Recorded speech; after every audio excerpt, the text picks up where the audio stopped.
Hey everyone, how's it going? Welcome back to Chef Vic Cuisine. Today we're making Snickerdoodles, which are basically sugar cookies that have a cinnamon and sugar topping. Now, early on my channel, I released a super Snickerdoodle recipe from my first cookbook. But with this, I wanted to go back to basics and show you the original recipe. So, let's get started.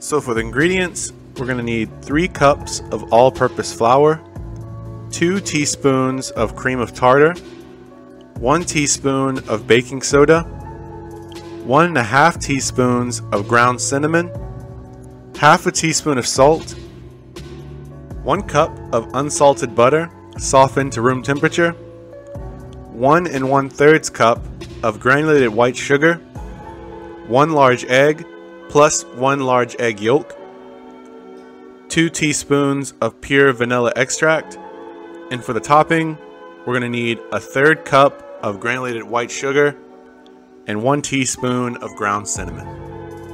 Okay, so to get things started, we want to preheat our oven to 375 degrees Fahrenheit or 190 degrees Celsius. You want to line 2 large cookie sheets with parchment paper or silicone baking mats. You want to set those aside. And we're going to start off by making our topping, and with that, all you need to do is combine your granulated white sugar and the cinnamon together in a small bowl. And if you want your Snickerdoodles to taste really good, make sure you stir in a like button too. It really helps the channel out in more ways than one, and your support is truly appreciated. And if you haven't done so already, hit the subscribe button too for more recipes just like this one. Now on to making the cookies. You want to whisk together the flour with the cream of tartar, your baking soda, cinnamon, and the salt all together in a medium-sized bowl. This creates your dry mix, and once that's all fully combined, you can set that aside. Now, separately in a large bowl, using either a hand mixer or a stand mixer fitted with a paddle attachment, you want to beat the butter alongside the granulated sugar together on high speed until it's smooth and creamy, which should take about 2 minutes.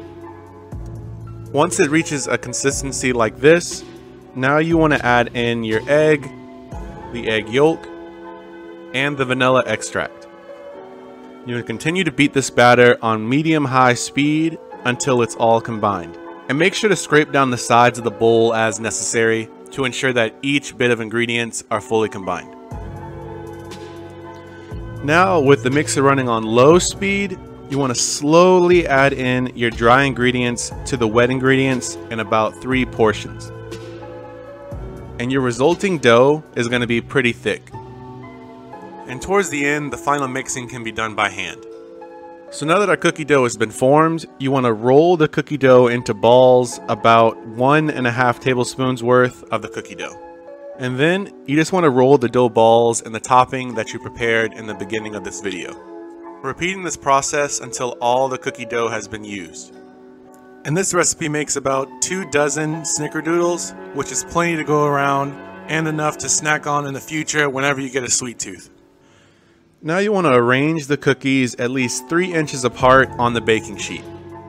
And you want to bake these cookies for 10 minutes. And once they're done baking, you want to remove them from the oven. The cookies will be very soft and airy, and when they're still warm, lightly press down on the cookies with the back of a spoon to flatten them. And the last thing you gotta do is allow the cookies to cool on the baking sheet for another 10 minutes and then transfer them to a wire rack to cool completely. And just like that, you've made Snickerdoodles right at home. Absolutely delicious with a texture that melts in your mouth. This Snickerdoodle recipe is a sure hit, and let me know down in the comments when you try it yourself at home. These cookies will last at least 7 days in an airtight container, if they last that long at all. As always, this recipe and many more can be found in my cookbook, Chef Vic Cuisine Volume 2, Elevating Your Inner Chef, and that's available on Amazon, and I'll be sure to leave a link to that in my description box. And feel free to click the pop-up on the screen for more information on that as well. Thank you all so much for watching. I really hope you enjoyed this recipe, and if you did, make sure to smash that like button for me. And if you haven't done so already, hit that subscribe button to see more recipes just like this one. And sharing is caring, So if you really enjoyed this recipe and think other people will too, feel free to share this with all your family and friends. And stay tuned for next week where we make this absolutely delicious, decadent, triple chocolate layer cake. Well, once again, thank you all so much for watching. I really appreciate it. You're all the best. And I'll see you all next week on another episode of Chef Vic Cuisine. And until then, peace.